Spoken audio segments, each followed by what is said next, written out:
It's May of 2024, which means the Mountain House Saga is 5 years old.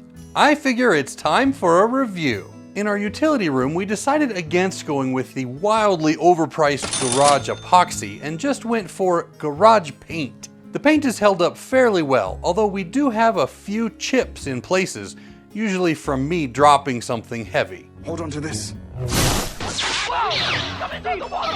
We plan to buy some more paint and do a touch-up coat pretty soon. Our barn door project has held up great, although the support boards did warp just a little bit. Turns out that just nailing them together was not enough. Now this confirms my reasoning for using tongue and groove instead of common boards for the actual doors. I was able to pull everything back together and put in some screws from the backside to keep everything good and tight. We had some other spots where warping trim did cause some problems. In those cases, screws were just not an option.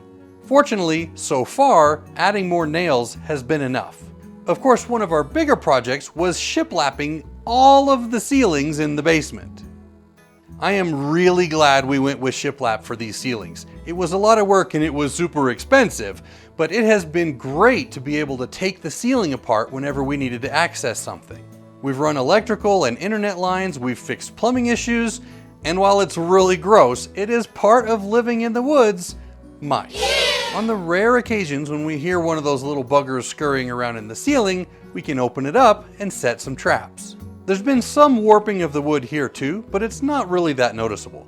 What is noticeable is the color change of the wood. We expected the wood to darken over time, but some of the changes were more surprising. I have a theory that the darker tannins in the wood are sinking downward. To be honest, I kind of like the effect. The more subtle darkening of the pine is really only noticeable when we have to take down one of these LED lights. Speaking of which, LED fixtures seem to be the wave of the future. But if that's true, the future might not be so bright. Of these 4 LED lights in the game room, 3 of them have failed and had to be replaced in less than 5 years. Now I assume at some point this model of light fixture will be discontinued, and I have no idea what we're going to do then. Another of our more ambitious projects was redoing the deck and building some spiral stairs. The stairs are doing perfectly. Even the rope handrail looks just like it did when we hung it a few years ago. If you'll recall, one of the logs that we used for posts on the deck was cut and dried using the moonwood method. The rest were not. So far, there's not much difference. The moonwood log has more smaller splits, while the others have fewer larger splits. Both logs still have some sap snot, although the non-aged logs have more of these tiny little sap boogers. Now all of these differences could just come down to the trees that we cut these from rather than the harvest method. The house logs look great.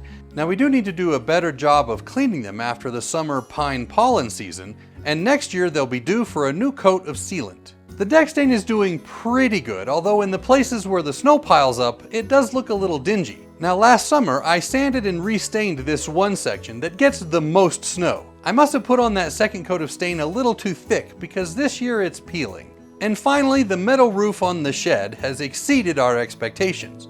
No more leaks inside the shed, and the snow does eventually clear itself off, as long as there's not too much of it. In 5 years, we've got an amazing amount of work done. What you see here is the 3rd iteration of the Mountain House to-do list, and we've got so much of it done, I think we're ready for the 4th. Overall, I'd say we're batting 1,000. None of our projects have failed, everything looks great, and the Mountain House Saga continues. Subscribe so you don't miss the next one.